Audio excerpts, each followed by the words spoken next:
넘어질까 조심하라, 넘어질까 조심하라 라는 제목을 가지고 말씀을 전하도록 하겠습니다. 올해 2022년이죠. 올해 2022년은 되게 축제들이 많은 것 같습니다. 그 전 세계 축제라고 말하는 이 축구 월드컵이 있는 해이더라고요. 그런데 이번 월드컵이 참으로 신기합니다.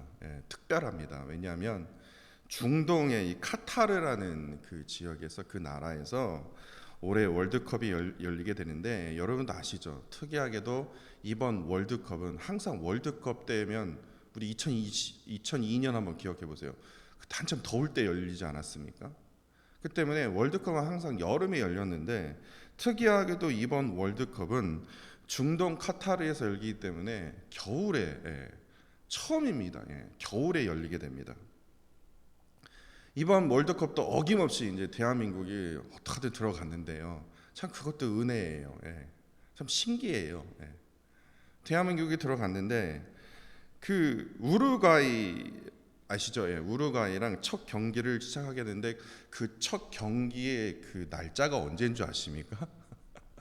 제가 그거 확인하고 깜짝 놀랐습니다. 땡스기빙입니다.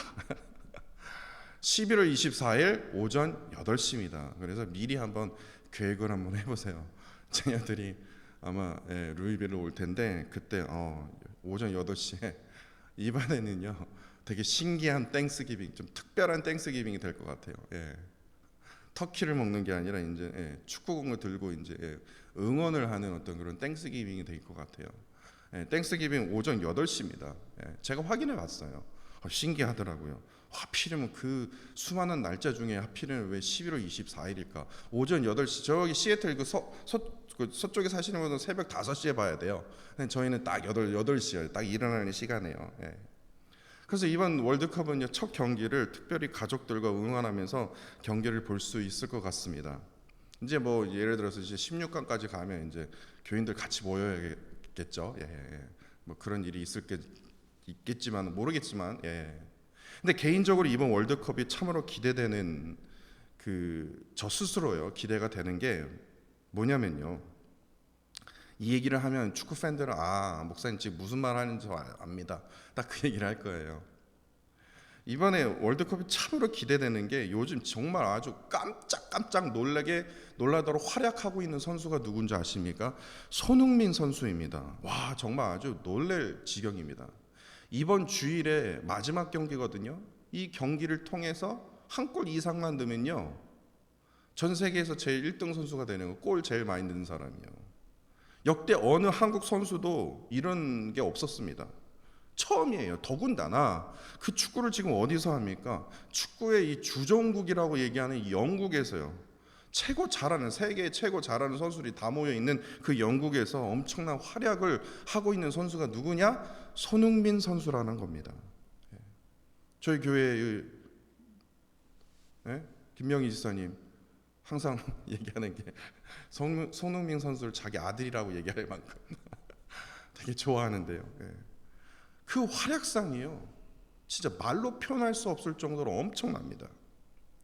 제가 왜 이 손흥민 선수를 왜 얘기를 하냐, 제가 무슨 축구 팬이라서 그런 게 아니라, 저는 축구 팬이 아닙니다. 이번 주에 제가 어떤 책을 읽었냐면요, 모든 것은 기본에서 시작된다, 모든 것은 기본으로 시작한다. 그 책이요. 저는 그 책은요, 모든 아버지들은 꼭 읽어야 되는 책이라고 저는 생각이 드는데요, 제가 그 책을 읽고요, 진짜 참으로 오래간만에 가슴이 설레고 뛰었습니다. 정말이에요. 근데 그 책이요, 이 손흥민 선수가 쓴 책이 아니라 이 손흥민 선수의 아버지죠, 이 손흥정 씨가 쓴 책입니다. 사실 개인적으로 저는 기본이라는 단어를 참으로 좋아합니다.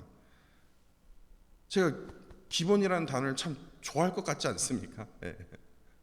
그런데 왜 그러냐면 그 책의 제목이 너무나 마음에 들었어요.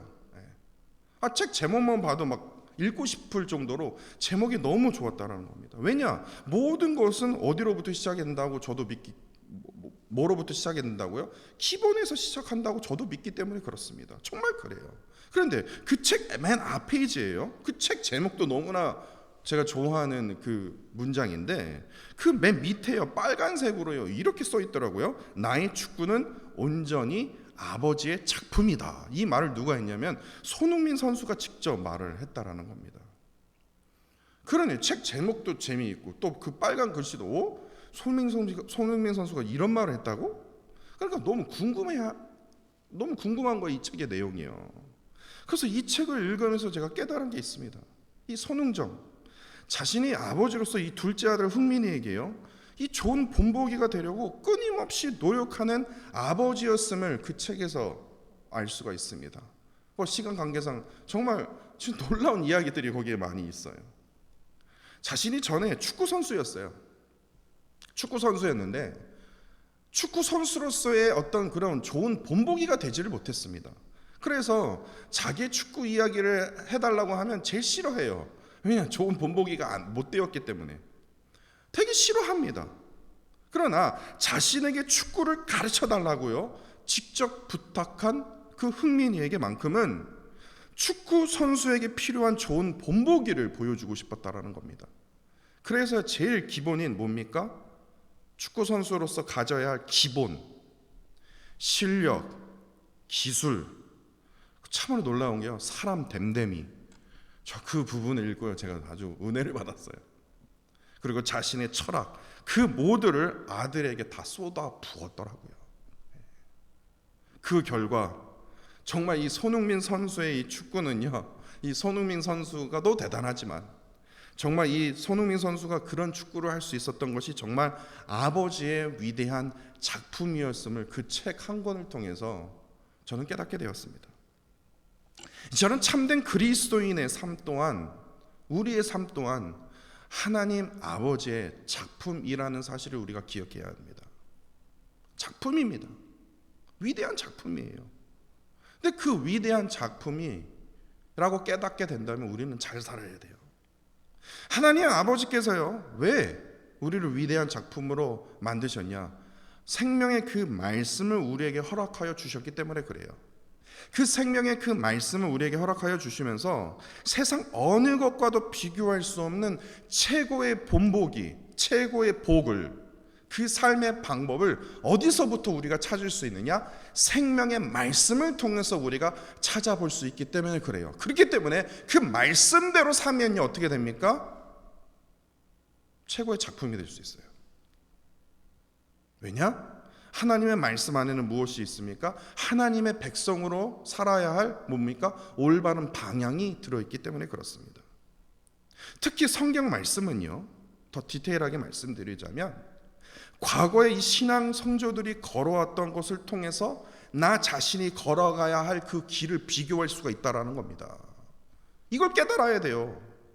신앙 성조들이 당시 그들이 정말 악한 세상을 바라보았던 그 안목을 통해서 현재 지금 우리가 악한 세상 속에 살고 있는 올바른 안목을 우리가 그분들을 통해서 어떻게 해야 됩니까? 배워야 된다는 겁니다. 더욱이 더 중요한 것은 무엇입니까? 하나님께서 이 신앙 성조들을 어떻게 사용하셨냐고요. 이 신앙 성조를 통해서 세상을 어떻게 변화시키셨냐고요. 이것에 그 은혜를 우리가 깨달음으로 통해서 어떻게 합니까? 삶의 전체의 그 깊이를 우리가 말씀을 통해서 깨닫기 때문에 성경 말씀이야말로 세상 어디에도 찾아볼 수 없는 최고의 본보기가 되어준다라는 사실입니다. 이것을 안 이상 어떻게 성경을 안 읽을 수 있겠습니까? 솔직히 말하면 SAT 책보다, 수학 책보다, 영어 책보다 제일 중요한 게 저는 성경 말씀이라고 생각합니다. 성경 말씀이에요. 제가 예나에게 아주 첫째 딸에게 제일 강조하는 게 그거예요. 쿠먼 하는 그 학습지 하는 그거 중요한 만큼 그보다 더 중요한 것이 성경이다. 열심히 읽습니다. 근데 물어보면 몰라요. 언제 하나님께서 깨닫게 해주시겠죠. 어려운 게 성경인 거 어찌 보면 어렵지만요, 언제 하나님께서요 깨닫게 해주실지 모른다는 겁니다. 우리는 끊임없이 그 성경 말씀을요 읽어야 돼요. 이러한 의미에서 오늘 본문 말씀을 보시면요, 사도 바울이 이 본보기라는 이 단어를요 6절에서도 찾을 수 있고 11절에서 찾을 수 있다라는 겁니다. 두 번씩 강조하시면서 지금 이 과거의 실수나 실패를 거울로 삼고 경계해야 할 그 사항들을요, 이 선조들로부터 이 고린도 교회 성도들에게 지금 권고를 지금 하고 있습니다. 당시 지금 고린도 교회 성도들은요, 이 세례와 이 성망찬을 통해서 이것을 행하면요, 나는 지금 구원 받았구나, 이 구원이 이제 보장되어 준다라는 것을 그들이 그렇게 믿고 있었습니다. 나 세례 받았어. 나 성만찬에 참여했어. 그렇기 때문에 나는 구원 받았어.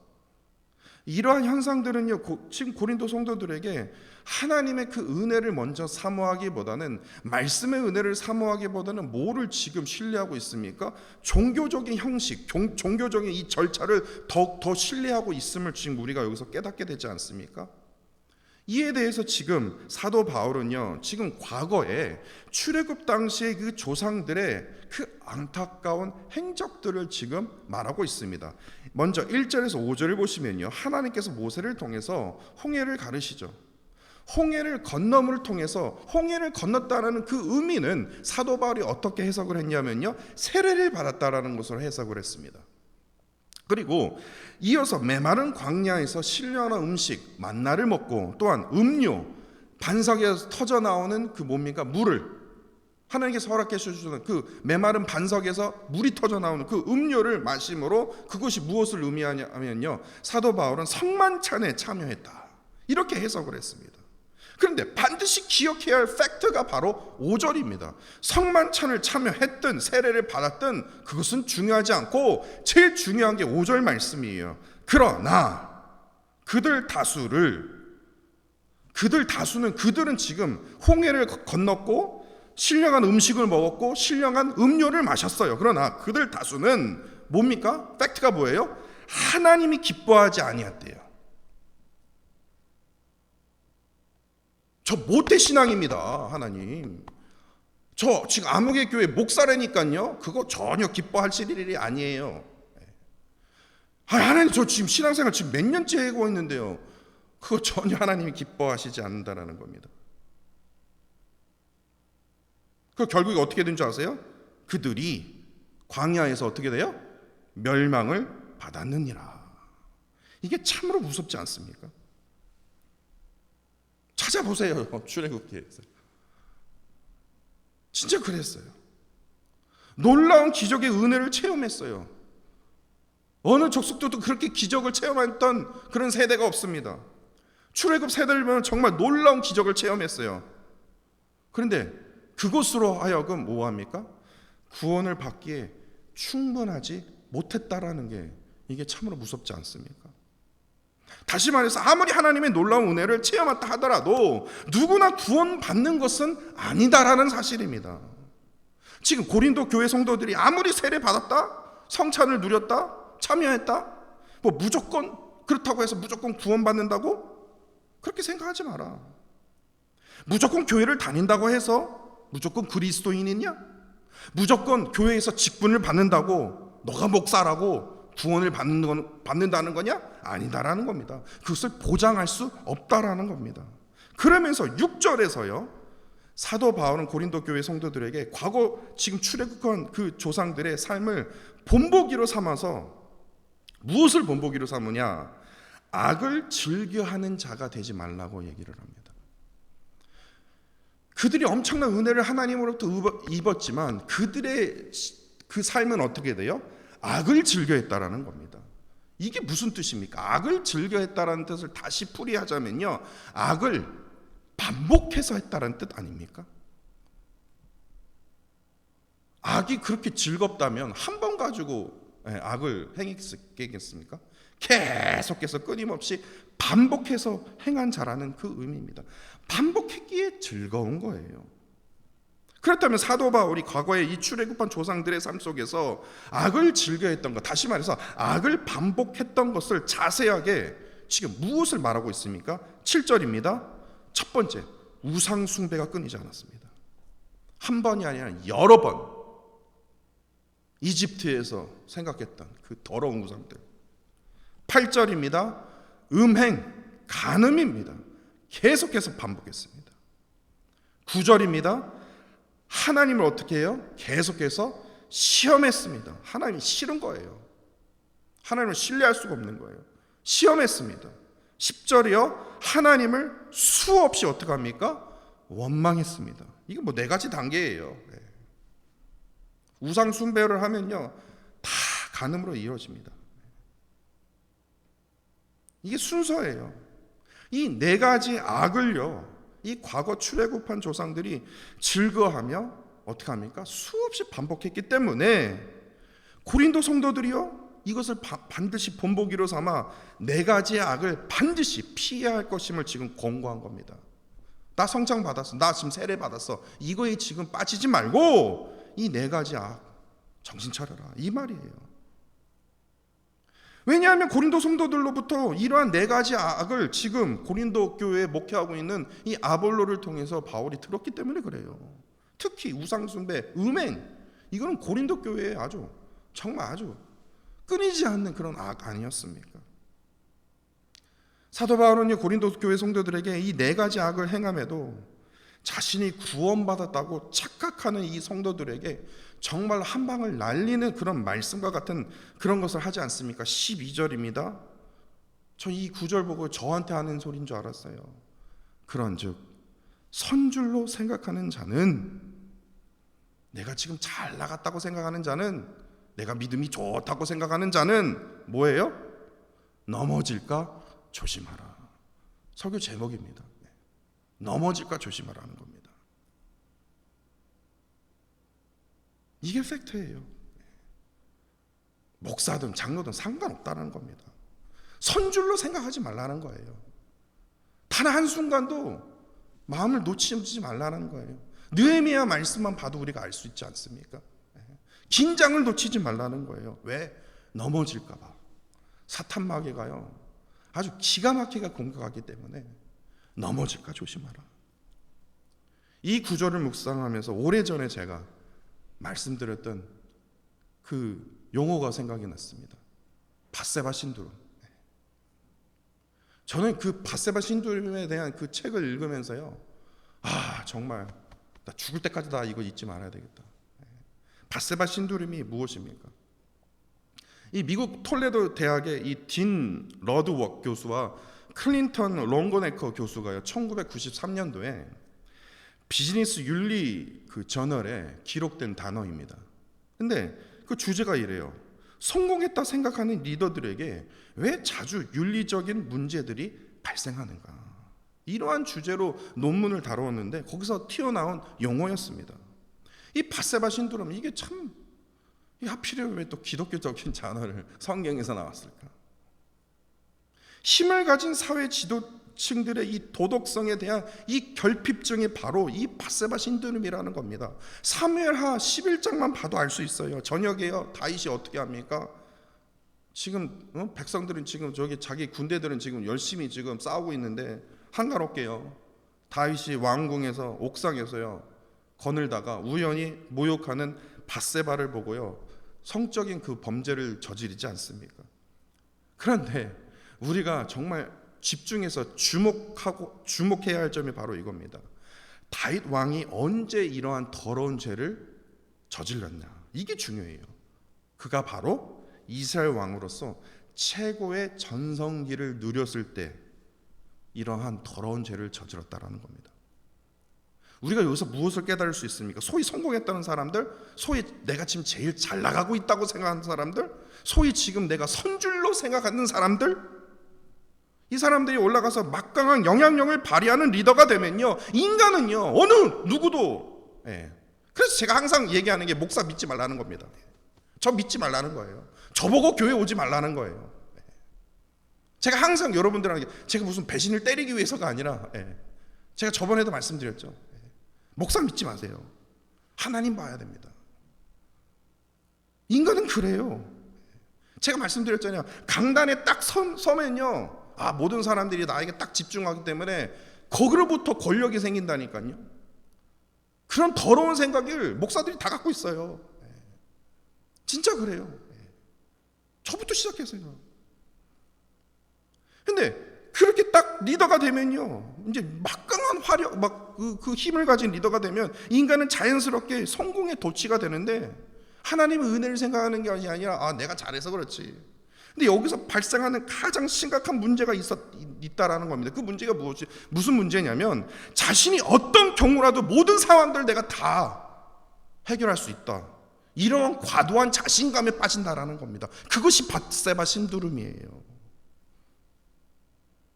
그러면 진짜 하나님도 두 손 돌발 다 듣는 거예요. 진짜 이 교만한 놈, 이렇게 얘기한다니까요. 자기가 잘나서 여태까지 만든 건 줄 알아요. 그러면서 모든 상황과 결과를 다 통제할 수 있다고 생각한다라는 겁니다. 그러한 이상한 그 과도한 자신감에 빠져서요, 자기 멋대로 살아갑니다. 이를 시작으로요, 아주 추하고 더러운 죄를 이제 저지르도록 사탄 마귀가 인도하는데, 그것이 바로 밧세바 신두름의 특징이라는 겁니다. 이것이 바로 오늘 고린도 교회 성도들이 네 가지 악으로 발생하는 것으로부터 우리가 나타난 현상이라고 우리가 할 수 있다는 겁니다. 자기가 잘나서 그리스도인이 된 건 줄 알아요. 자기가 잘나서 세례를 받고, 이거 어느 누구나 이거 참여할 수 없는 성망찬에 내가 지금 참여하고 있는 거야 라고 생각하는 겁니다. 다윗왕 스스로 자신이 저지른 죄를 감출 수 있다고 생각하기 때문에 밧세바의 남편 우리아를 어떻게 합니까? 전쟁에 불러서요, 어떻게 그것을 숨기기 위해서, 지금 밧세바가 임신했으니까요, 밧세바의 집에 들어가서 좀 편안하게 쉬어라.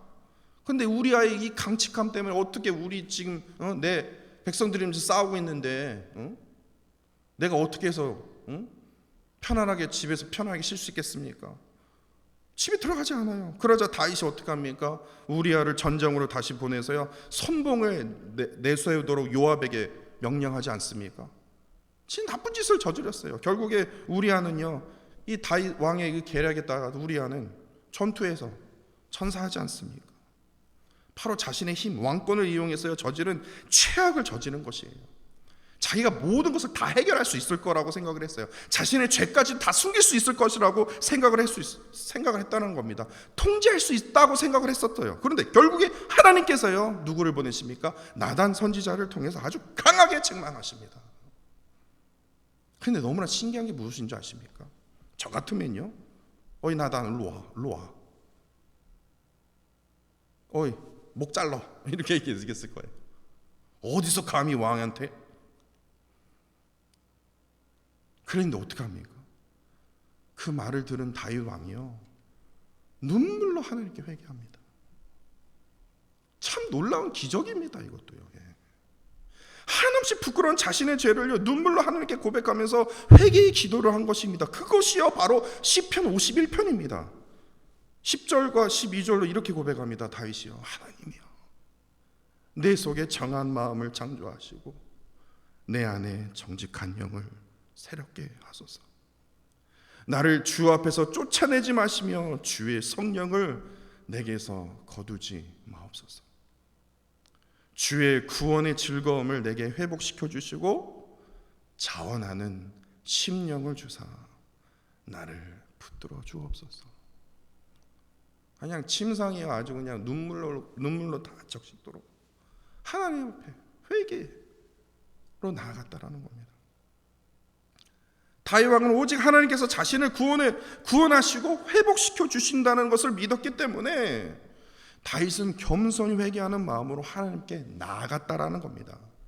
그러나 세상은요, 이러한 다윗 왕을 보면서 뭐라고 말하겠습니까? 성경에는 기록이 되어 있지 않지만 아마 세상은요, 사탄 마귀가 아마 그렇게 얘기를 했을 거예요. 다윗 왕이요, 당신은 지금 이스라엘의 왕입니다. 지금 뭐 하시는 겁니까? 왕은 지금 백성의 주인이며 나라의 주인이라는 거 모르십니까? 아니, 무엇이든지 원하든지 다 할 수 있는 당신이 지금 왜 왕답지 않게 찌질하게 왜 울고만 계십니까? 라고 분명히 누군가가 얘기했을 거예요. 그런데 다윗 왕은요, 다 그거를 귀를 닫았다라는 겁니다. 다윗 왕은 세상이 유혹하는 이 죽음의 길을 선택하지 않았어요. 하나님께 죄를 회개하는 어떤 길이요? 생명의 길을 택했다라는 겁니다. 하나님 앞에 자기의 죄를 철저하게 고백하고 회개하는 것이 그가 사는 생명의 길임을 그는 알고 있었다라는 겁니다. 깨닫고 있었다라는 겁니다. 본문 13절입니다. 사람이 감당할 시험 밖에는 너희가 당할 것이 없나니 오직 하나님의 미쁘사 너희가 감당하지 못할 시험을 당함을 허락하지 아니하시고 시험 당할 즈음에 또한 피할 길을 내사 너희로 능히 감당하게 하시느니라. 저는 이 말씀을 조금 다르게 제가 저 스스로 해석을 해보았는데요. 시험을 감당할 수 있는 힘을 하나님께서 우리에게 부어주시는 것은 당연합니다. 그러나 다윗과 같은 그런 케이스도 있다는 거 우리가 잊지 말아야 됩니다. 다시 말해서 하나님의 마음에 합한 자라고 말할 만큼 그러한 다윗도 시험 앞에서 어떻게 해요? 실패했었어요. 근데 그것으로 끝나지 않았다라는 겁니다. 그럼에도 하나님께서는요, 그 다윗을 버리셨습니까? 하나님께서 만약에 다윗이 그러한 죄를 범했으면요, 하나님께서 그냥 해치워버리면 끝납니다. 그러나 회개의 기회를 주시지 않습니까? 바로 나단 선지자를 통해서요. 그것이 무슨 의미냐? 하나님께서 우리를 절대로 포기하지 아니하신다라는 겁니다. 절대로 포기하지 않아요. 참된 회개를 통해서 죽음의 길이 아닌 생명의 길로 우리를 인도해 주신다라는 겁니다. 저는 그것을요, 레이기 말씀을 통해서 또 다시 한번 확인하게 됐어요. 내일 성경 말씀 성경 공부 통해서 레이기 말씀이요, 되게 지루합니다. 사실입니다. 그러나 그 의미를 깨닫게 된다면요, 진짜 눈물이 날 수밖에 없어요. 왜냐? 우리를 어떻게 하든 포기하지 않고 죽음의 길이 아닌 생명의 길로 지금 하나님께서 얼마나 원하시는 것을 그 레이기 전체 말씀을 통해서 우리가 통으로 본다면요, 이것을 우리가 깨닫을 수 있기 때문에 그렇습니다. 그렇기 때문에 결과가 뭐냐? 우리가 감당하지 못할 시험이 없다라는 겁니다. 왜냐? 하나님께서 우리를 포기치 않게, 우리를 포기하지 아니하시기 때문에. 실패했어? 넘어졌어? 내가 다시 이렇게 세워줄게. 그래, 내가 한 번쯤 내가 그냥 넘어가 줄게. 이게 아닙니다. 다시 달려. 다시 이렇게 세워줄게. 이거예요. 그렇기 때문에 모든 시험 앞에서 우리가 어떻게 돼요? 능히 이겨낼 수 있는 거 아닙니까? 하나님께서 우리를 포기하지 아니하시기 때문에. 그게 바로 회개라는 겁니다. 우리에게 하나님께서 허락하여 주신 그 생명의 말씀이 우리의 삶 속에 필요한 이유가 바로 이겁니다. 신앙의 선조들의 좋은 본보기들을 성경 안에 가득하기 때문에. 나쁜 본보기도 있지만 좋은 본보기가 너무 많지 않습니까? 그런 좋은 본보기를 교훈 삼아서 이를 통해서 하나님의 위대한 작품인 우리가 하나님의 영광을 더욱더 드러나는 그러한 삶으로 우리가 살아가야 한다라는 사실입니다. 더욱이 회개하는 영으로 하나님께 나아가십시오. 회개하는 영으로 하나님께 나아갈 때, 회개하는 영으로 하나님의 그 십자가 앞에 더 가까이 나아갈 때 하나님께서 어떻게 역사하시고 어떻게 이끄실지 저는 참으로 기대가 됩니다. 특별히 오늘 본문의 이 네 가지의 악을 조심하십시오. 우상 숭배, 간음, 하나님을 시험하는 것, 하나님을 원망하는 그런 네 가지 악으로부터, 그런 사탄이 주는 이런 시험으로부터 늘 회개함으로 승리하시는 저와 사랑하는 성도 여러분들이 되시기를 간절히 원합니다. 기도하겠습니다.